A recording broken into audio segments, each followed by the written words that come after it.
Welcome to another show. Today, we'll examine 10 movie and TV villains inspired by real people.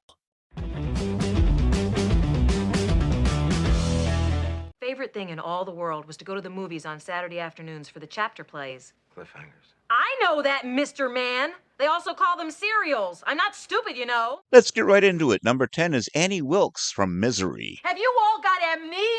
They just cheated us. This isn't fair. He didn't get out of the cock-a-doodie car. Stephen King is famed for his literary references, but he's not averse to linking his horror fiction to the horrors of the real world. Such is the case with Misery, in which the frightening figure of Annie Wilkes, memorably portrayed by Kathy Bates in the film adaptation, based on a real-life killer who was, if anything, even more villainous. Janine Jones was a nurse in Bexar County Hospital's pediatric ICU in the early 80s when babies under her care started perishing at a far higher rate than expected. After being accused of causing the casualties herself, Jones resigned and moved on to another hospital, where several babies suffered strange respiratory issues. But they recovered. Then she was caught in the act of administering a powerful muscle relaxant to a 14-month-old, causing a fatal seizure. The entire ordeal came to light. She's known as the Angel of Death, and her crimes became national news in 1984. Motivation was not to actually complete the crime, but to bring the infants to the edge of life and then save them.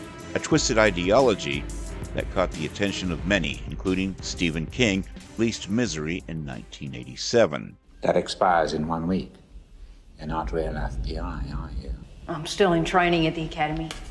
Jack Crawford sent a trainee to me. We're up to number 9. It's Hannibal Lecter from Silence of the Lambs. A census taker once tried to test me. I ate his liver with some fava beans and a nice Chianti. Anthony Hopkins may have brought Hannibal Lecter to life, but author Thomas Harris created the character. He first appeared in the novel Red Dragon, and then more famously in 1988's The Silence of the Lambs. As Harris would reveal later in life, Lecter had a very real, straightforward inspiration, and it came in the form of an equally disturbed, incarcerated doctor. While working as a journalist, Harris encountered a man known as Dr. Salazar in a Mexican prison, who reportedly saved the life of another inmate who had been shot.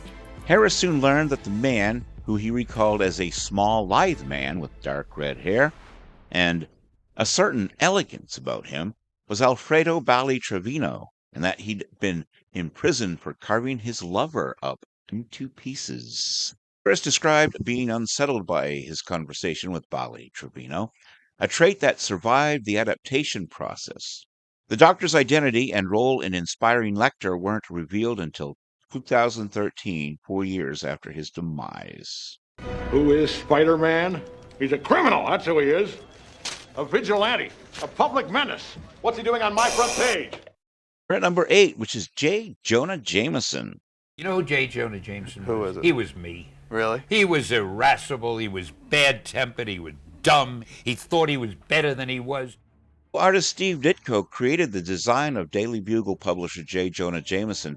Stan Lee once claimed that the brash newspaperman's appearance had been based on himself, responding to a fan question on the matter. It caught me.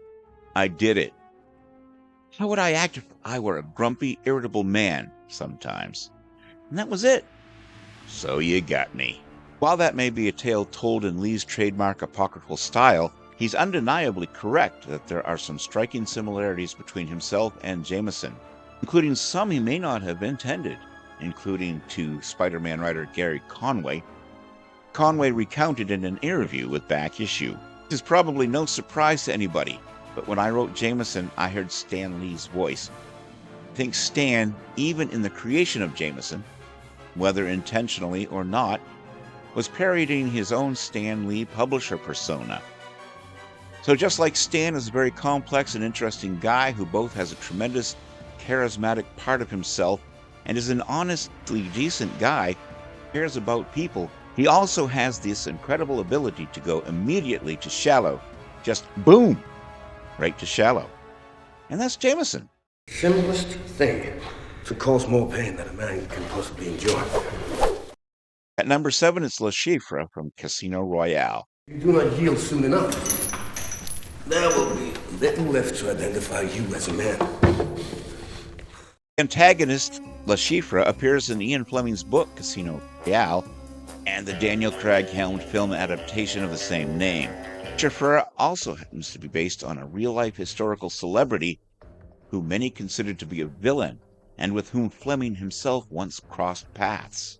Alist Crowley was a famed occultist, perhaps the famed occultist and the founding figure of many modern magical movements. In 1941, while working for naval intelligence, Fleming had the opportunity to interrogate high-level, well, we won't use the N-word, dull political character Rudolf Hess, rumored to be fascinated with the paranormal, and so he approached Crowley for assistance.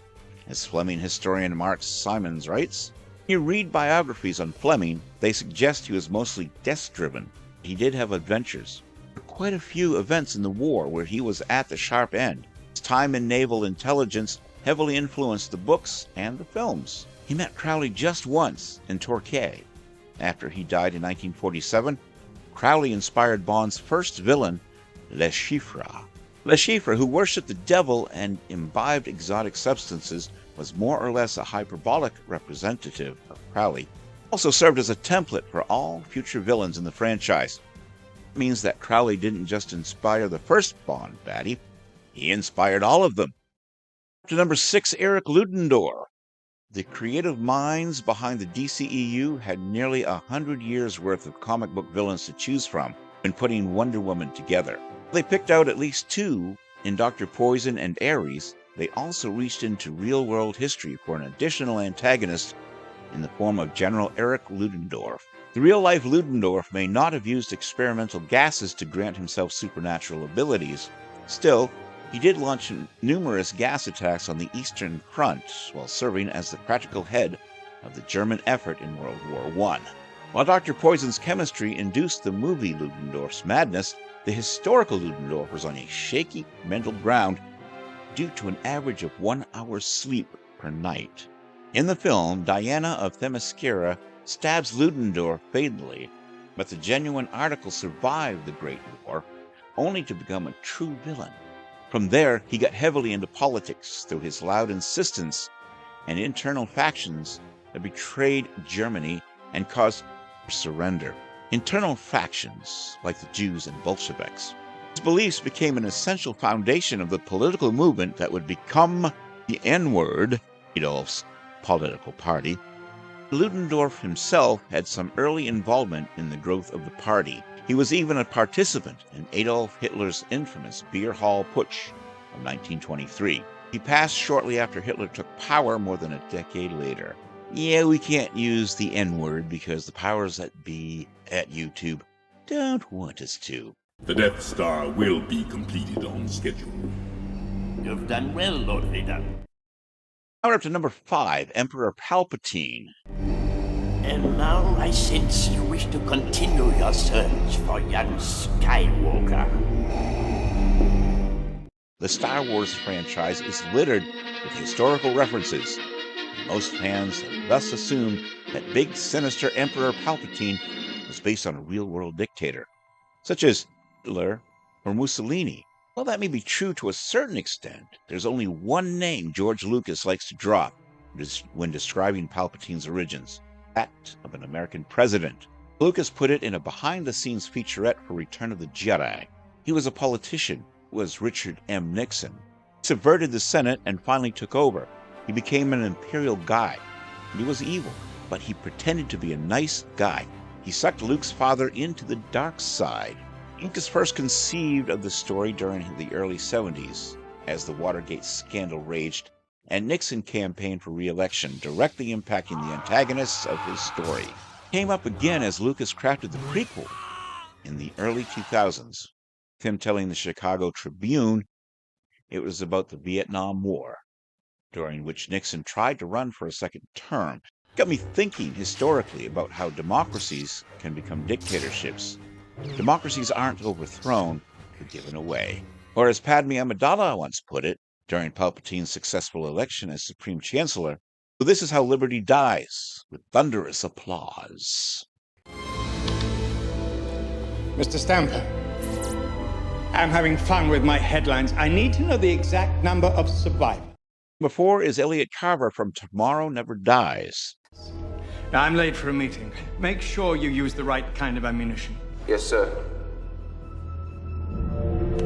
Many assume that Elliot Carver, Tomorrow Never Dies media baron bent on world domination, is based on Rupert Murdoch, whose wielding and expansion of the News Corp entertainment empire has undoubtedly been interpreted as villainous by many. Carver's aesthetic, meanwhile, clearly takes a little influence from that of Steve Jobs. However, the character of Carver, as initially conceived, is said to be inspired by an entirely different mogul, Robert Maxwell. Like Carver and Murdoch, Maxwell was a media magnate who saw control of the narrative and, thus, control of news-related profits as the ultimate goal. On fake news, Maxwell was known to engage in outright fraud, though he perished after falling overboard from his yacht in 1991 before he ever faced justice. Fittingly enough, that's also the exact cause of death that M used to cover Carver's demise in Tomorrow Never Dies. A wink to the character's real-life counterpart. Good evening, 007. My name is James Bond. Number 3, another Bond villain, Aric Goldfinger. Do you expect me to talk? No, Mr. Bond, I expect you to die.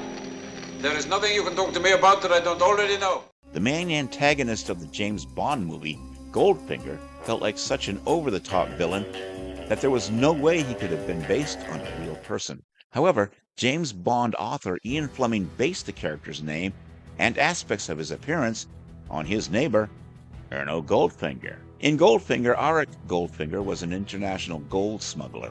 However, the real Goldfinger was a Hungarian architect who designed tower block buildings in post-World War II England.